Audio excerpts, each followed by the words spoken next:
The city screamed below, a symphony of honking taxis and flickering lights. But up here, in the glass tower of Sterling Enterprises, silence ruled. Ethan Caldwell stood frozen, his heart pounding like a war drum as his boss, Alexander Sterling, leaned closer than any alpha should. Those piercing gray eyes, usually cold as steel, now burned with something Ethan couldn't name, but it terrified and thrilled him all at once. Ethan had always known his place. As an omega in a cutthroat corporate world, he'd learned to keep his head down, his sense suppressed, and his dreams tucked away. He wasn't here to make waves. He was here to survive. Working as Alexander's personal assistant meant long hours, impossible demands, and a boss whose reputation as an ultra-alpha dominant, unyielding, untouchable preceded him like a storm. Alexander Sterling didn't just command a room. He owned it. CEOs trembled at his handshake. Markets shifted on his whims. And Ethan? He was just the guy who made sure the coffee was black. The schedules were flawless. And the world kept turning for the man who seemed to need no one. But tonight, something was different. The air in the penthouse office felt charged, heavy with a tension Ethan couldn't ignore. Alexander's broad shoulders, usually squared with unshakable confidence, seemed to slump ever so slightly as he stood by the window, staring out at the Manhattan skyline. His tie was loosened, a rare crack in his polished armor. Ethan clutched a stack of reports, his fingers trembling. He'd stayed late to finalize a merger presentation. But now, at 10 p.m., he was starting to wonder if he'd misread the signals. Was Alexander unwell? Ethan. Alexander's voice cut through the silence, low and rough, like gravel underfoot. Why are you still here? Ethan swallowed, his omega instincts flaring despite the suppressants coursing through his system. Two was just finishing the quarterly projections. Sir, you said you needed them by tomorrow. Alexander turned, his gaze pinning Ethan in place.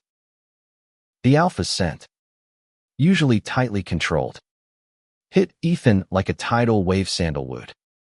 Smoke, and something primal that made his knees weak. Ethan gripped the edge of the desk to steady himself. He's in heat, Ethan realized, his pulse racing.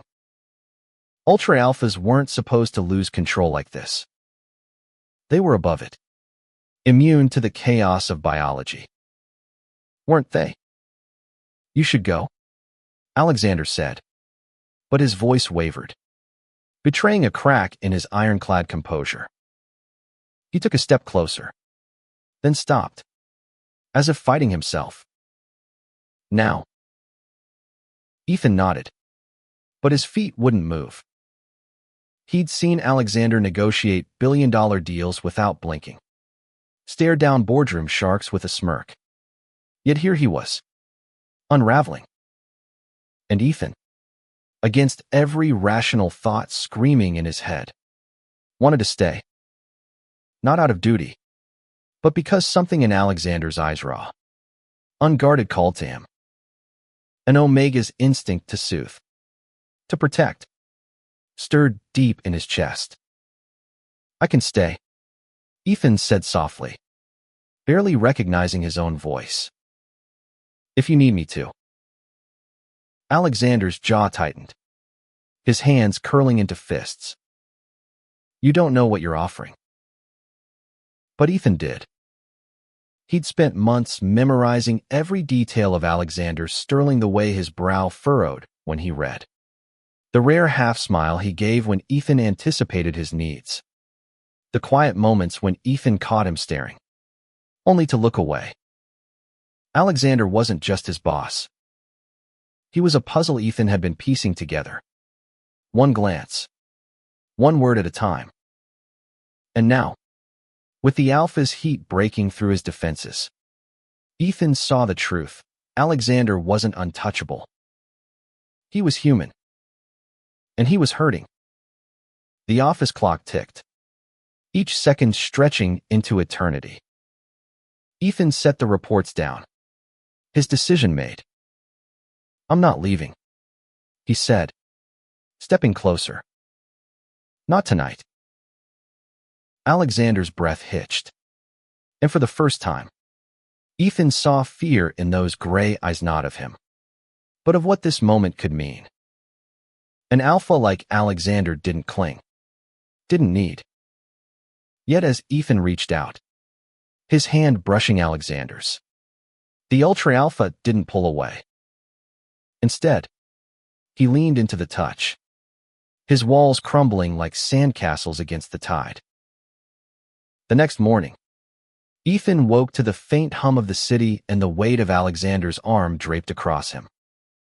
They'd stayed in the office all night, not crossing any lines that couldn't be uncrossed, but close enough to blur them. Alexander had clung to him, his heat making him vulnerable in a way Ethan hadn't thought possible. They'd really talked for the first time. About Alexander's childhood, raised to be perfect, untouchable. About Ethan's own struggles, hiding his Omega status to climb a ladder that wasn't built for him. It was raw, messy, and more real than anything Ethan had ever known. But as sunlight streamed through the windows, reality crashed in. Alexander stirred, his expression hardening as he pulled away. "This can't happen again," he said, his voice clipped. Back to the cold, controlled alpha Ethan knew. "You're my assistant. Nothing more." Ethan's chest ached, but he nodded. "I understand, sir." The rest of the day was a blur of meetings, emails, and Alexander's deliberate distance. Ethan threw himself into work, trying to ignore the memory of Alexander's warmth, his whispered confessions in the dark. But the alpha's scent lingered on his skin, a reminder of what they'd almost had. And Ethan couldn't shake the feeling that Alexander was fighting more than just his biology was fighting himself. By evening, Ethan was exhausted, his suppressants barely keeping his own emotions in check. He was about to leave when Alexander called him into his office. The alpha stood by the window again, his back to Ethan, the city sprawling below like a glittering trap. "I lied," Alexander said, his voice barely above a whisper. "Last night, it wasn't just the heat." Ethan's heart stopped. He stepped closer, cautious, like approaching a wounded animal. "Then what was it?" Alexander turned, his eyes stormy with conflict. "You. It's always been you." The confession hung in the air, heavy and dangerous. Ethan wanted to reach out, to bridge the gap. But the world they lived in wasn't kind to alphas who showed weakness or omegas who dared to want more. Sterling Enterprises was a machine, and they were its cogs, replaceable, expendable. Yet in that moment, Ethan didn't care. He saw the man behind the title, the heart behind the armor. "Alex," Ethan said, using his name for the first time. "What do we do now?"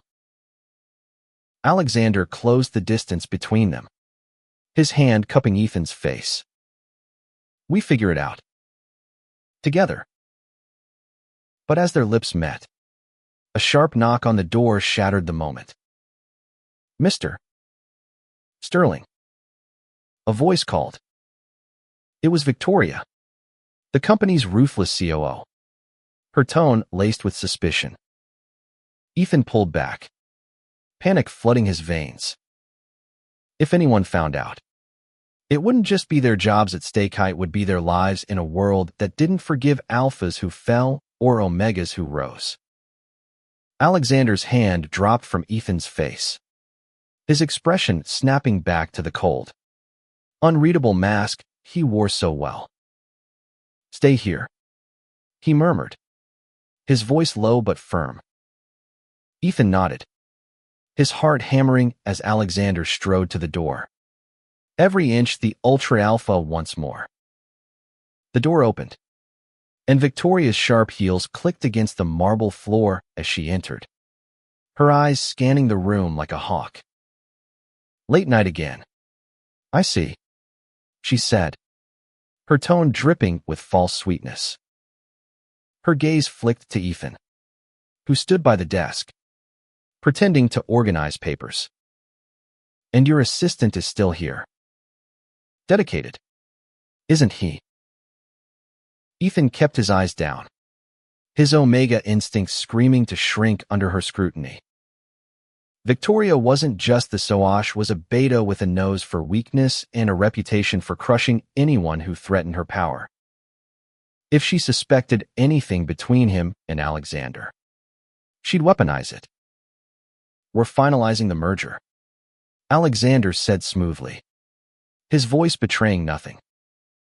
"Ethan's been indispensable." Victoria's smile didn't reach her eyes. "I'm sure he has." She handed Alexander a tablet, her manicured nails glinting under the office lights. "The board's pushing for a vote tomorrow. They're questioning your focus. I thought you should know." Ethan's stomach twisted. "The board?" "Of course." Alexander's heat, his lapse in control, hadn't gone unnoticed. In a world where alphas were expected to be gods, any sign of vulnerability was blood in the water. And Victoria was circling. After she left, Alexander locked the door, his shoulders tense. "She knows something," he said, his voice low. "Or she suspects." Ethan's mouth went dry. "What do we do?" Alexander didn't answer right away. He paced, his mind clearly racing. Ethan watched, torn between fear and the ache to reach out, to pull Alexander back from the edge he was teetering on. Finally, Alexander stopped, his eyes locking onto Ethan's. "I need you to trust me." "I do," Ethan said, the words spilling out before he could stop them. And he meant it. Despite the risk, despite the world waiting to tear them apart, Ethan trusted the man who'd let him see his heart, even if just for a moment. The next week was a tightrope walk. Alexander doubled down on work, his demeanor colder than ever, as if to prove to the board and himself that he was still in control. Ethan played his part, the perfect assistant. But every glance, every brush of their hands in passing, was a spark in a powder keg. They stole moments when they could have whispered conversation in the elevator, a lingering touch in the copy room, but the weight of their secret grew heavier each day. Then came the board meeting. Ethan wasn't supposed to be there, but Alexander insisted, claiming he needed his notes. The room was a battlefield, all mahogany and power suits, with Victoria at the head like a general. The board grilled Alexander on everything: profit margins, market shares, and, subtly, his personal stability. Ethan's heart sank as Victoria leaned forward, her voice cutting like a blade. "Mr. Sterling, there are concerns," she said. "Your recent behavior suggests distractions. An alpha of your stature can't afford to appear weak." Ethan's hands clenched under the table. He wanted to scream, to defend Alexander. But he was invisible. He ran Omega in a room full of predators. Alexander, though, didn't flinch. "My performance speaks for itself," he said, his voice steady. If the board has concerns, they can address them directly. I have nothing to hide.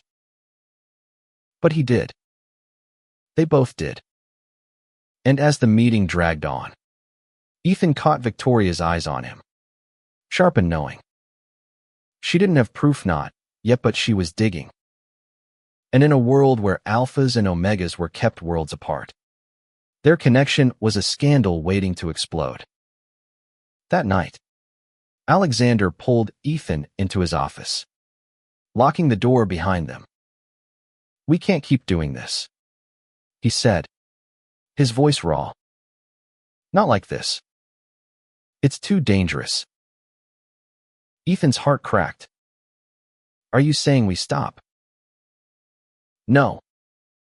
Alexander's eyes blazed, fierce and desperate. "I'm saying we fight. For this. For us." Ethan didn't know what that meant not yet, but the conviction in Alexander's voice lit something inside him. They weren't just an alpha and an omega, a boss and an assistant. They were two people who'd found something real in a world that tried to crush it. And Ethan wasn't ready to let that go. But the world had other plans. The next morning, an email landed in Ethan's inbox. Anonymous but chilling. "I know what you are. Step back, or I'll ruin you both." Attached was a grainy photo of Alexander and Ethan in the office late at night. Too close. Too unguarded. Ethan's blood ran cold. Someone was watching. Someone who knew. He showed Alexander, whose face darkened.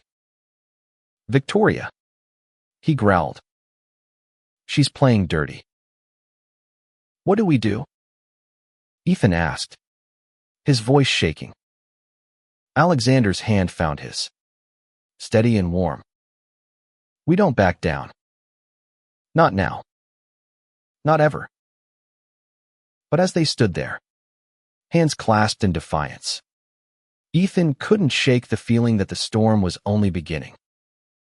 Victoria wasn't just a threat, she was a hunter. And they were her prey. Ethan's world shrank to the size of that photo, its grainy edges a noose tightening around them. He and Alexander spent the next days on edge, hyper-aware of every glance, every whisper in the halls of Sterling Enterprises. The anonymous email was a warning shot, but Victoria wasn't one to stop at threats.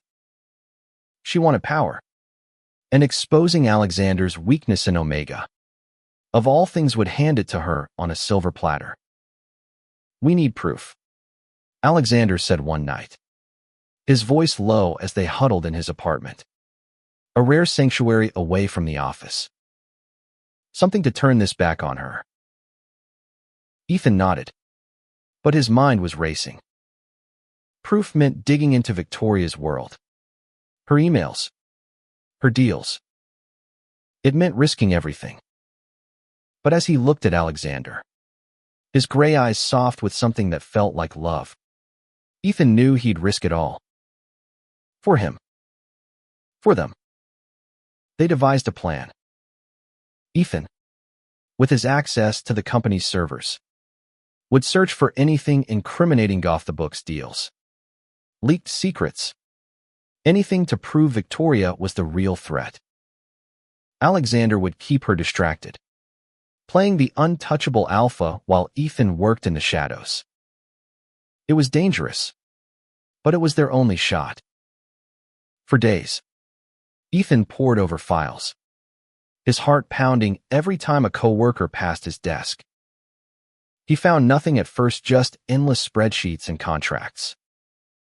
But then, buried in a deleted folder, he struck gold, emails between Victoria and a rival company, promising insider information on Sterling's merger in exchange for a board seat. Treason. Plain and simple. Ethan's hands shook as he copied the files to a secure drive. He was about to call Alexander when his phone buzzed with another anonymous message. "You're out of time.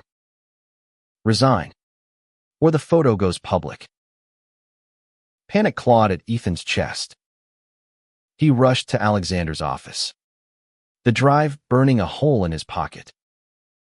But when he arrived, Victoria was already there, her smile venomous. "Ethan," she purred. "Just the person I wanted to see." Alexander stood, his body a wall between Ethan and Victoria. "What's this about?" he demanded. Victoria held up her phone, the damning photo glaring from the screen. "This," she said, "is a problem. For both of you." Ethan's knees buckled, but Alexander didn't waver. "You're playing a dangerous game, Victoria," he said, his voice deadly calm. "Blackmail doesn't suit you." "Oh, it suits me just fine," she shot back. "Step down, Alexander, or I'll make sure the world knows their golden alpha is weak for an omega." Ethan's heart sank, but then he remembered the drive. He stepped forward, his voice steadier than he felt. "And what if the world knows you're a traitor?" Victoria's smile faltered as Ethan held up the drive, explaining what he'd found. Her face paled, but she recovered quickly. "You have no proof." "Try me," Ethan said, his omega instincts buried under a fire he didn't know he had. "I've already sent copies to the board." It was a bluff, hadn't had time, but it worked. Victoria's composure cracked, and she stormed out, promising war. Alexander turned to Ethan, his eyes wide with awe. "You're incredible," he said, pulling Ethan into his arms. The next day, they took the evidence to the board. Victoria's betrayal was laid bare, and by noon, she was gone. Her office cleared out, her name erased from the company. But the victory was bittersweet. The photo was still out there, and the board's trust in Alexander was shaken. Whispers of his heat, his connection to Ethan, spread like wildfire. That night, in Alexander's apartment, they faced the truth.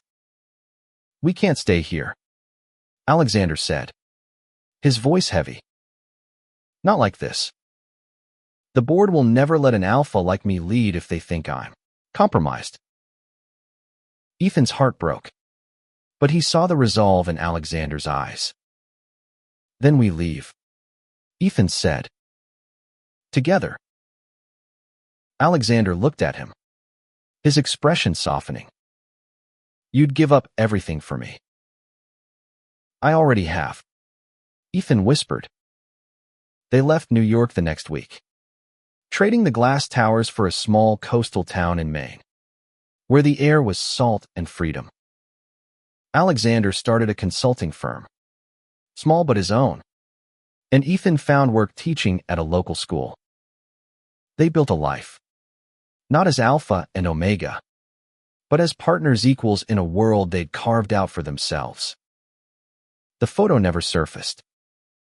Maybe Victoria had destroyed it, or maybe it was lost in the chaos of her downfall. Either way, it didn't matter. Ethan and Alexander had each other, and that was enough. Their love wasn't a scandal, it was a revolution. Quiet but fierce, proving that even in a world that demanded perfection, two imperfect hearts could find their cure in each other.